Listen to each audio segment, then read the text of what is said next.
তার একটি প্রেম ঘটিত সম্পর্ক ছিল। মাস্টারমাইন্ড ছিল সেটা হলো মাবিয়া খাতুন, একজন ওই বাসার ভাড়াটিয়া, আর তার দুজন সঙ্গী ছিল, একজন হলো মুসলিম আর একজন হলো সুমন। আমার ছেলে যে অপরাধী হয় তার শাস্তি হবে, কিন্তু আমি নিরপরাধীকে শাস্তির আওতাভুক্ত না আসে আমি কখনোই চিন্তা করি নাই যে কে বলবে এই ছেলে নিজেই তার মায়ের হত্যাকারী। নৃশংসভাবে নিজের গর্ভধারিণী মাকে হত্যা করে ডিপ ফ্রিজে লুকিয়ে রেখে নির্লিপ্তভাবে এভাবেই একজন মাকে তার ছেলে, তার নিজে গর্ভধারিণী ছেলে কখনোই তাকে টাচ করতে পারে না। একজন মাকে একটা ছেলে, তার নিজের সন্তান কখনোই তাকে মারতে পারে না, এমনটি আমরা কিন্তু সবসময় বিশ্বাস করে এসেছি। এবং এই ঘটনাটা যে বগুড়ার যে ঘটনাটি ঘটেছে, মাকে ছেলে মেরে ফ্রিজের মধ্যে আটকায় থুইছে, ওখানে তদন্ত করে পাওয়া গেছে যে ফ্রিজের মধ্যে মাকে হত্যা করে ফ্রিজের মধ্যে লুকায় রাখছে। সেই কাজটি করেছে কিনা তারই নিজের সন্তান, আর সেই সন্তানটা কিন্তু মাদ্রাসায় পড়তো। আপনাদেরকে একটি কথা বলতে চাই, যদি মাদ্রাসায় শিক্ষা গ্রহণ করে এবং তার নিজের বাবা, নিজের গর্ভধারিণী জন্মদাতা বাবা, সেই বাবাও কিন্তু ওই মাদ্রাসার একজন শিক্ষক, তাদের একটা মান সম্মান আছে, তাদের একটি ইজ্জত আছে। এবং তার বাবা কিন্তু বারবার করে মিডিয়াতে বলছে যে আমার ছেলে খুনি হতে পারে না, আমার ছেলে এই কাজ করতে পারে না। তারপরেও কিছু কিছু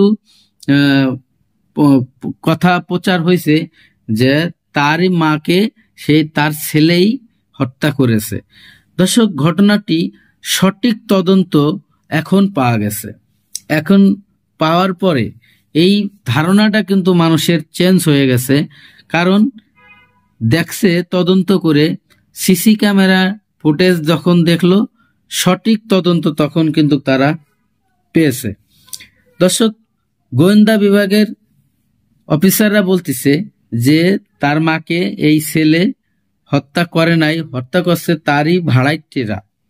তো এই যে ঘটনাটি ঘটলো ওখানে এবং তার মাকে তার ছেলে মারে ফেলছে, এই তদন্তগুলো না করে এখন সোশ্যাল মিডিয়া কিন্তু পুরা তোড়পাড়। কারণ শিক্ষা গ্রহণ করছে মাদ্রাসায়, সেই মাদ্রাসার একটি ছাত্র তার নিজের মাকে হত্যা করেছে, এরকমেরও কিছু নিউজ করেছে।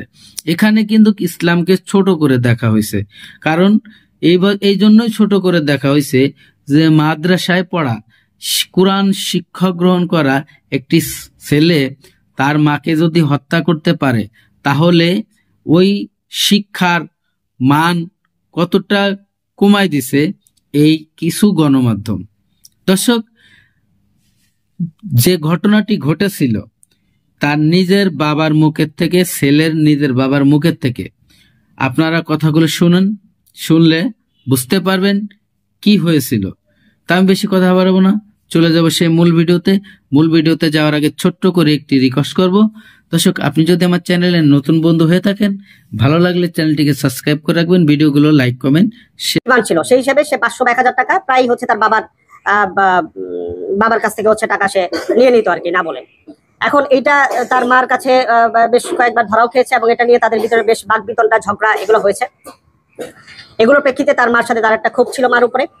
এবং ঘটনার দিন 10 তারিখ সকালে হচ্ছে এটা নিয়ে মাদ্রাসায় চলে যায়। বেরোয় যাওয়ার পরে হচ্ছে সে আবার বাসায় ঢুকে হচ্ছে তার মাকে খুঁজে পাওয়া যাচ্ছে না। এবং তারপরে হচ্ছে সেই যে নাটকটা আর কি, যে আত্মীয় স্বজনকে কল দিয়ে যে আমার মাকে খুঁজে পাওয়া যাচ্ছে না, বাসায় এরকম ভাঙচুর হয়েছে, এখানে ডাকাতি হয়েছে বা ডাকাতি প্রচেষ্টা হয়েছে, এই পুরো নাটকটা হচ্ছে সে সাজায়। কিন্তু এই হচ্ছে তার ব্যাখ্যা। মামলা প্রক্রিয়াধীন আছে, বাদী তার ফ্যামিলির মধ্য থেকেই হয়তো কেউ হবে, অথবা যদি কেউ না হয় তাহলে পুলিশ বাদী হয়ে মামলা করবে।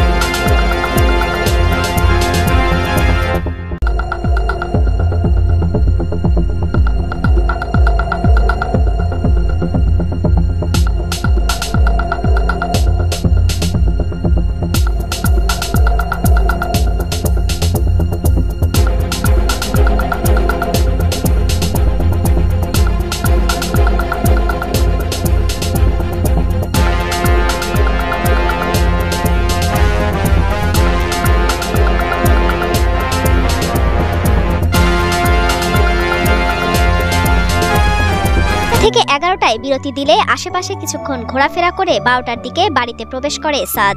বাড়িতে মাকে একা পেয়ে সুযোগ বুঝে পেছন থেকে মাকে জাপটে ধরে নাক মুখ চেপে ধরে শ্বাসরোধ করে হত্যা করে সাদ বিন আজিজার। তারপর ওড়না দিয়ে তার মায়ের হাত পা বেঁধে বাসার ডিপ ফ্রিজে লুকিয়ে রাখে। আর তারপর বাসায় থাকা কুড়াল দিয়ে আলমারি ভাঙে এবং বাসার সবকিছু ছড়িয়ে ছিটিয়ে রেখে বাসা থেকে বেরিয়ে যায়। পরে হত্যাকাণ্ডের বিষয়টি ধামাচাপা দিতে কিছুক্ষণ পর সাদ বিন আজিজার আবারও বাসায় ঢুকে নাটক সাজায় মা নিখোঁজের। 11টার দিকে যখন বিরতি দেয়, মাঝখানে যে বিরতিটা, সেখানে হচ্ছে সে মাদ্রাসা থেকে চলে এসে আশেপাশে ঘোরাফেরা করে এবং 12টার দিকে হচ্ছে সে বাসায় ঢুকে নিজের যে চাবি, ওই চাবি খুলে ঢুকে হচ্ছে